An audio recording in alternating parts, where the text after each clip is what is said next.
Hello, and welcome to this video on process control of ultrasonic welding. To begin with, let me start by sharing my screen so you can follow along with the PowerPoint that I'm going to use.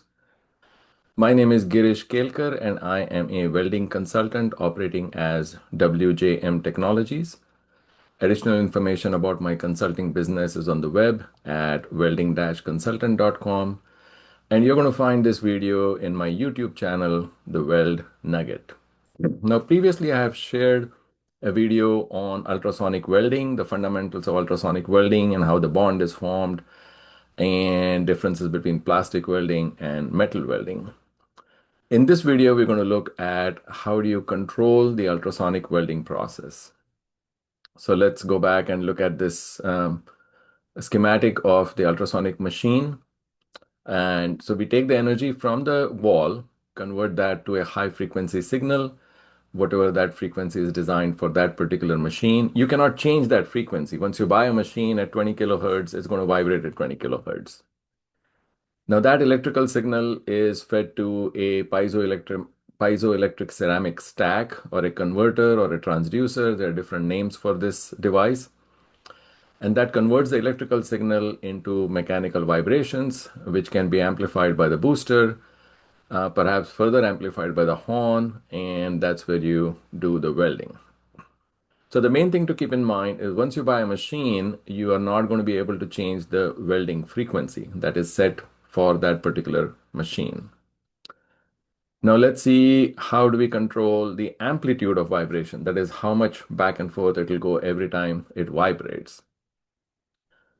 That is set by the properties of the stack, the booster, and the horn, which are all mechanically connected in the welding machine. The stack, also known as a converter or transducer, produces usually a amplitude of around 15 to 20 microns.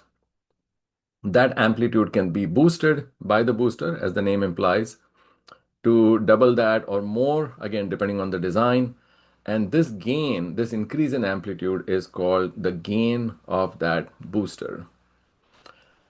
The booster is physically connected to the horn, and the horn can further increase the amplitude depending on the design.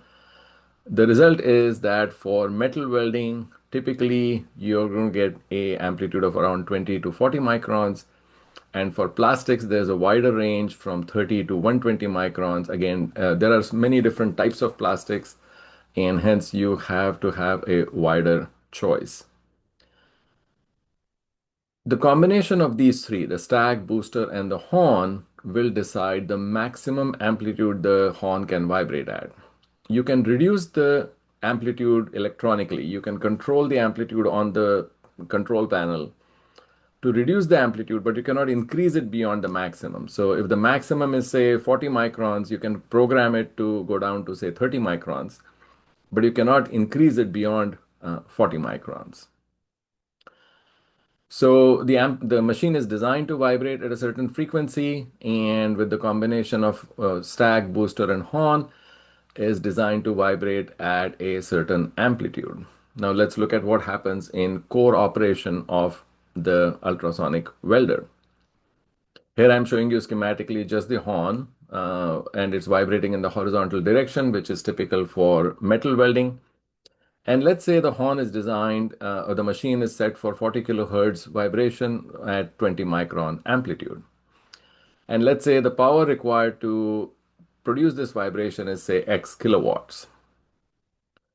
Now, the ultrasonic welding transducers work on the principle that the stack wants to vibrate at a set frequency and the amplitude set by the mechanical components. So the ultrasonic welding machine, the core of the machine, does not really know that you're doing welding. It could be doing anything. There are many, many industrial processes that use ultrasonic energy. In this particular case, the core is trying to vibrate at 40 kilohertz. That's it.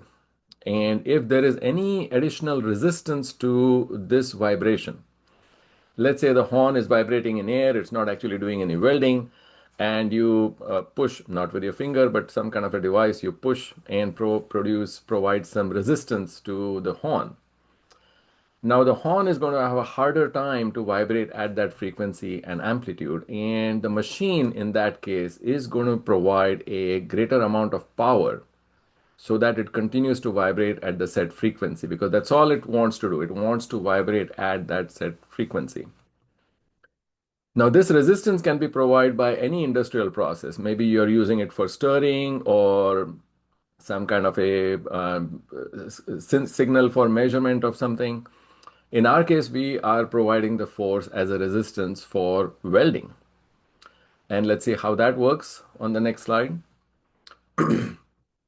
So here I'm showing you two schematics. One on the left is for metal welding, where the horn is vibrating in the horizontal direction and then is pushing down on the two parts being welded. And there's a knurled anvil at the bottom to hold the bottom piece and the top piece, and the horn is coming down. The vibrations in metal welding are in the horizontal direction. In plastic welding, the vibrations are in the vertical direction, and the two parts are coming down. In plastic welding, it is not uncommon to have a feature which will help you focus the energy, and this is called the energy director. And you can see these high tips over here. If you're familiar with resistance welding, this is very similar to projection welding in resistance welding. And here again, the horn is vibrating in the vertical direction, and over here the horn is vibrating in the horizontal direction. But still, in both cases, you're bringing the horn down on the parts, and the force applied onto the parts will provide a resistance, and that resistance will make it difficult for the horn to vibrate at that frequency. So the total power that is delivered to the horn to vibrate is proportional to the force, that is the welding force. The amplitude, that is a set amplitude. This is the could be the maximum amplitude or something you have programmed to a lower number. And the frequency. The frequency doesn't change at all. I mean, frequency is fixed for the machine. The amplitude is fixed by the mechanical units, the combination of stacks and the booster and the horn, but you can program it down to a certain number. So let's say you are vibrating at 40 kilohertz and a 20 micron amplitude, and you apply a certain force and you're trying to do some welding. Now, the machine is going to try to maintain that frequency and amplitude to the best it's capable. And if there is higher force, the machine will provide a greater amount of power to make sure that the horn continues to vibrate at the set frequency. Of course, there is a limit to how much high power it can go. It wants to make sure that it is in the safe operating conditions. So here we can see that when we bought the machine, we already set the frequency. We bought this mechanical stack, booster, and horn combination. So we have set the maximum amplitude. You can set the amplitude electronically, and then we have applied a certain amount of force to make the weld, and that leads to a certain amount of power being consumed during welding. Now, all of that combined results in an energy consumption. So when you say that the machine should run at that power for a certain amount of time, that combination of power and time becomes energy. So this is the equation: energy is equal to power times time. So here again, I'm showing you a schematic for the metal welding, certain frequency and amplitude, certain force, all that translates into power. And then you can say, okay, vibrate for 200 milliseconds at that power, and that combined will become energy. The same equation written in units is 1 joule of energy is equal to 1 watt for 1 second. So you can do the math and get the energy that you're going to consume for that weld.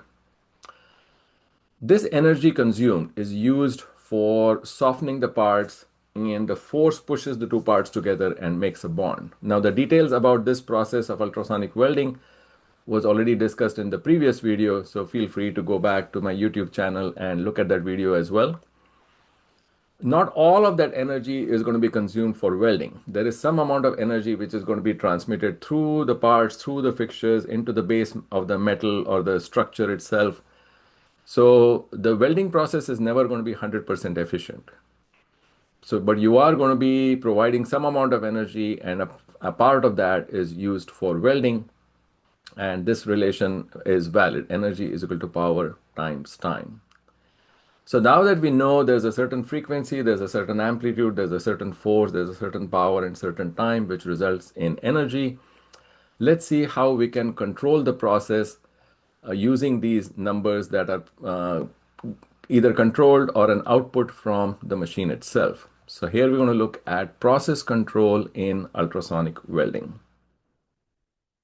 As I've shown on the previous chart, energy is equal to power times time, but this is a circular equation. That means if you know two, you know the third one. So you can write this equation whichever way you want, and you have two inputs and one output. If you want to see it on a schematic on the left, I have shown it over here. Power is on the vertical axis, time is on the horizontal axis, and the area under this curve will be the energy.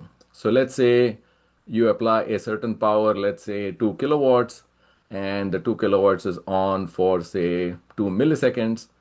And so the combination of kilowatts times milliseconds, this will be 4 joules of energy. Of course, the maximum power that is can be provided by the machine is limited to make sure the machine operates under safe conditions. So how do you control the process of ultrasonic welding? In metal welding, now there are, as I mentioned, this is a circular logic over here, so you can control two, and the third one will be the output. So you can either control power, energy, and time. Usually power is controlled by the force. So you already know that you're going to apply a certain amount of force. You have selected a certain amplitude, and you have selected a certain frequency, that is the frequency of the machine. So you know what the power is going to be. So you say you can set the power uh, indirectly by setting the force, welding force. Now you have two choices, either set the time or energy. Most of the time, I have found it very useful to set the energy. So you can say, okay, set the power by force, set the energy, that is something in number you program on the screen, say, okay, provide 20 joules of energy, and then you bring the horn down and make a weld, and the weld will continue till that 20 joules of energy is consumed, and at that point the weld will shut off, the machine will shut itself off. And it will record the time it took to produce or provide that 20 joules of energy. So the time will be an output. So in these three, you cannot control all three because every part is varying. So there's always going to be some variation. So you can control the power, you can program the energy, and the time will be the output. You can do the other way around. You can control power and time and program the time, and the energy will be output. But I have found energy control and time output as being quite useful in metal welding. Now, let's say you have a whole bunch of parts, you set up the machine, you have the horn, anvil, everything set up, you do run some experiments, and now you have gotten a sweet spot for welding. You have found that welding, the quality of the weld is really good when the time output from the weld is of the order of, say, 200 milliseconds or zero point 0.2 seconds. Then you do some statistical analysis around there. Maybe you run some 30 parts, collect that time data, and you find that if the time is below 0.18 or above 0.22, then the welding quality is not good. There is too much variation. So you can set those limits on the machine, and you can set the limits. So if the time goes below or above that set limits, the machine will alarm, and you can set that part aside for further analysis. So that is the one way, a good way to control the process in ultrasonic welding so that you know what is good and bad. Ultrasonic welding is one of the very few processes which gives you that good feedback on each and every weld. The other process which does that is resistance welding. There also you can control energy and time and power and do the math. Of course, the outputs over there are slightly different. You are getting voltage and current or power measurement. Over here, we're getting energy and time. In plastic welding, there is another feature in there because a lot of times, as I mentioned before, in plastic welding, you are using energy directors. These are high points in the part of the geometry itself which get crushed during welding. So there's a lot of displacement of the horn coming down during welding, not so much in metal welding, because metal welding parts tend to be flat. So there's some displacement, but not a lot, not enough to say good or bad welding. But in plastic welding, you get a lot of displacement, so you can use displacement as an option as well. So there are some plastic welding machines which will allow you to weld to a certain displacement, or at least use displacement as another monitoring parameter. So this is how you control the process of ultrasonic welding. In conjunction with the previous video on understanding ultrasonic welding, you can combine the two together and hopefully make some good welds. In summary, ultrasonic welding machine operates to make sure that the horn is vibrating at a set frequency and amplitude. So the transducer, which is controlling the energy into vibrations, has no idea that you're doing welding. All it's doing is trying to vibrate at a set frequency and amplitude. If there is more resistance to vibration, the machine will consume more power. And the machine can keep track of all those parameters. Machine can keep track of power, energy, and time. And of those three, you can control two, and one has to be flexible or variable. And it gives that feedback on that variable number. And you can set limits on that and find out if the process is going out of control or not. Any deviation from the set process, so let's say the time window was 0.18 to 0.22 seconds, any deviation from that gives you feedback saying that something is going wrong. Now, there could be many reasons why the process might be start to going out of control. Perhaps the materials are slightly different in this batch. Perhaps somebody loaded the wrong program, and that can happen sometimes because the machine might be used for multiple applications. Sometimes the tool wear, the horn and anvil are beginning to wear, and the time will change. Or sometimes the fixture hasn't been assembled correctly, and that can also affect the time. In addition, so this is true for all ultrasonic welding. For plastic welding, there's another factor that can be controlled or at least monitored is the time, the displacement during collapse of the energy directors. So all in all, ultrasonic welding is a very robust process. It can be made very robust, and especially with this feedback, which is very unique in welding. Many welding processes do not give you direct feedback on each and every weld. Ultrasonic welding and resistance welding are two of the few, I would say probably the only two processes which give you a very, very direct feedback on each and every process. And you can successfully use that for good control of your process to make sure everything you send out to the customer is of good quality. As I mentioned earlier, I have already posted a video on ultrasonic welding in the other welding process playlist, where you can review that video to understand the fundamentals of the ultrasonic welding process. And another important video which I've recently posted is what is a solid state weld, and this would also be of interest to you if you want to gain more experience and understanding of ultrasonic welding. I want to thank you for your time and patience in listening to this and watching this video. If you're interested in learning more about welding and joining, please subscribe to this YouTube channel by pressing the subscribe button at the bottom of the screen. And this video is, I think, the 45th video in the YouTube channel. So there's a lot more information about welding on this channel, and hope you have time to review other videos as well. Once again, I want to thank you for your time and patience in listening to this video. I want to wish you the very best in learning more about ultrasonic welding in particular, and perhaps all kinds of other welding in general as well.